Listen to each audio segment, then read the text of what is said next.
Issue जो पिछले दिनों से आपने देखा 8वां दिन है।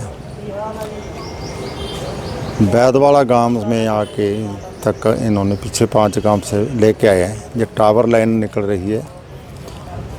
इस टावर लाइन के अंदर किसान को मुआवजा नहीं दिया गया तो इतना कम दिया गया भी उसकी भरपाई नहीं करता, जिसका कारण टावर पे नंबरदार बैदवाड़ा को चढ़ना पड़ा।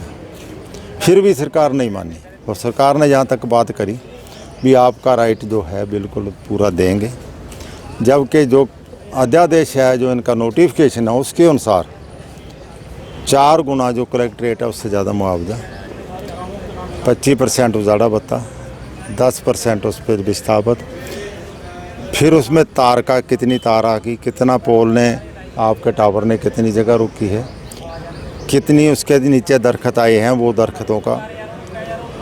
उसके बाद कोई आपका खेत में जो ट्रैक्टर चले आया उनका जो उन्होंने तार खींचते आपकी फसल का नुकसान हो तो कम से कम 50,000 रुपये पर एकड़ का वो उन्होंने अभी तक कोई सिर्फ एक टावर का पैसा देने के बिना, वो भी टावर का पैसा किस रेट का दिया है बैदवाड़ा में, सिर्फ टावर पे जो कलेक्ट रेट है वो 1,07,90,00,000 रुपया उनका पहले ही।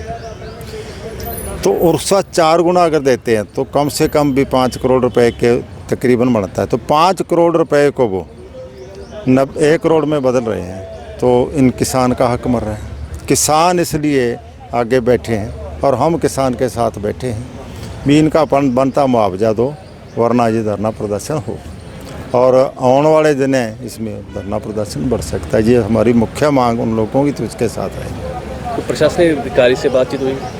डीसी साहब से चुलूनी साहब की बात हुई, चुलूनी साहब खुद आए और चुलूनी साहब ने खुद ने कहा भी आप एक बार पोल से उतर जाओ, जितना बाकी अपना मुआवजा मेरी बात होगी सरकार देगी पर प्रशासन दिलाएगा।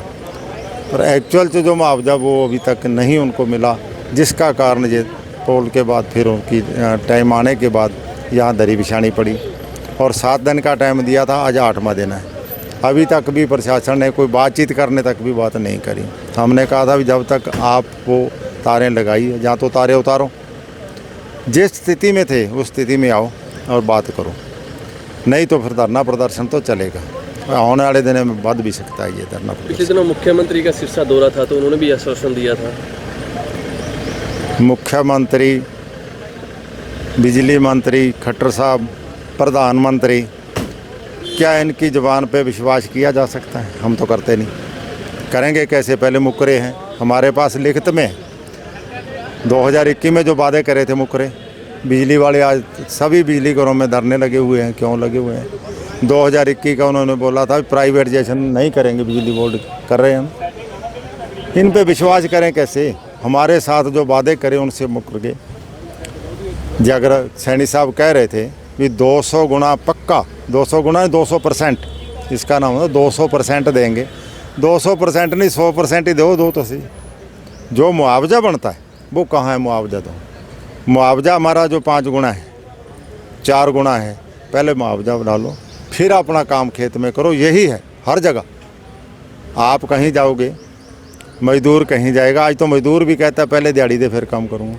ये तो ज़मीन का मसला है और जिस खेत में जो टावर लग गया उस खेत की ज़मीन का कोई कीमत ही नहीं रहती, ना वहाँ घर बना सके, ना फैक्ट्री बने, ना मकान बने, ना किसी का ना आपका। तो उसको फिर भी इतना गला घोंटने के बाद भी पैसा ना मिले तो किसान क्या करेगा? तो किसान इसीलिए दुखी है। उन दुखी किसानों के साथ बैठना हमारा फ़र्ज़ है, इसलिए हम यहाँ के बैठे हैं। बिजली बोर्ड को भी आज समर्थन दे के हैं। कर्मचारी जो बिजली विभाग के बैठे हैं, बोर्ड को तो बोर्ड तो हमें मार ही रहा है, जो कर्मचारी बैठे हैं कर्मचारियों को समर्थन है। और उड़ीसा में भी हम जा रहे हैं 24 आने वाली अगस्त का, वहाँ उड़ीसा में भुवनेश्वर में इसी मसले का जो कर्मचारी बिजली बोर्ड के और बिजली बोर्ड का प्राइवेटाइजेशन है उसके खिलाफ हो रहा है। हम जाएंगे बिल्कुल, वहाँ भी पहुँचेंगे। अब सरकार को टिकने नहीं देंगे, सोने नहीं देंगे। जब तक किसान को और जनता को दुखी रखोगे तो तब तक दुखी भी रहोगे। जो टावर मोर्चा लगा हुआ है, आज भारतीय किसान एकता बीकेएन उसको भी समर्थन किया। हमने माननीय उपायुक्त महोदय से भी कहा था तो वो कहते हैं बातचीत चल रही है, जल्द ही इनका भी समाधान करेंगे। जो बनता इनका मुआवजा है उसके लिए बातचीत चल रही है, क्योंकि वो कह रहे थे कोई इशू है ऊपर से परमिशन से होने हैं, तो हमने ये भी मांग उनके पास रखी है और आज समर्थन भी दिया इस मोर्चे को।